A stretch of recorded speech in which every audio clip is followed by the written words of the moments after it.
এই যে আমার বরবটি সবজি হয়ে গেছে। এবার বানাবো সয়াবিন ভাজবো। এবার তেলটা গরম করে নিয়েছি, সয়াবিনগুলো দিয়ে দেব আর নাড়াচাড়া করে ভেজে নেব। ভালো করে ভাজতে হবে, একটু লাল লাল করে নিতে হবে। লাল লাল করে নামিয়ে নিয়েছি। এবার তেল দিয়ে দেবো, এবার পেঁয়াজ দিয়ে দেবো। পেঁয়াজ দিয়ে পেঁয়াজটাকে ভেজে নেব ভালো করে। এবার আলু দিয়ে দেব, আলুগুলোকে একটু ভেজে নেব। নুন দিয়ে দেব, নুন দিয়ে টমেটো দিয়ে এবার ভাজবো একটু টমেটোকে ভেজে এবার দেব মশলা দেব।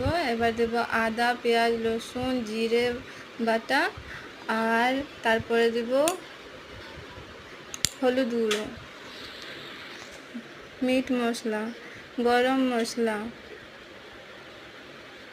এবার দেব ম্যাগি মশলা। সব মিক্স করে ভেজে নিয়ে করে ভালো করে এবার জল ঢেলে দেব।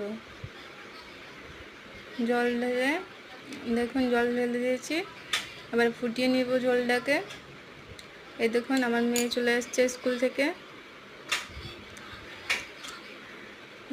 চলে এসছে পাপার সাথে। এখন আমি সয়াবিনগুলো দিয়ে দিব এদিকে।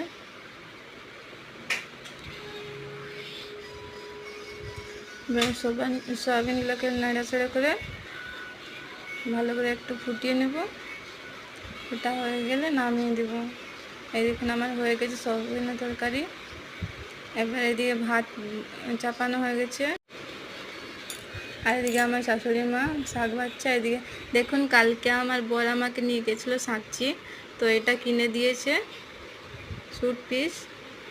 আর স্কুটি চালাই তো আমি, তার জন্য স্কুটি চালাই তো হাতে রোদ লাগে, তার জন্য এইগুলো কিনে দিয়েছে। এগুলো কি জানি না, আমি পরিনি কোনোদিনও, তো বলছে এগুলো পরবে। আর একটা নাইটি কিনে দিয়েছে। কালকে অনেক শপিং করিয়েছে এই দেখুন।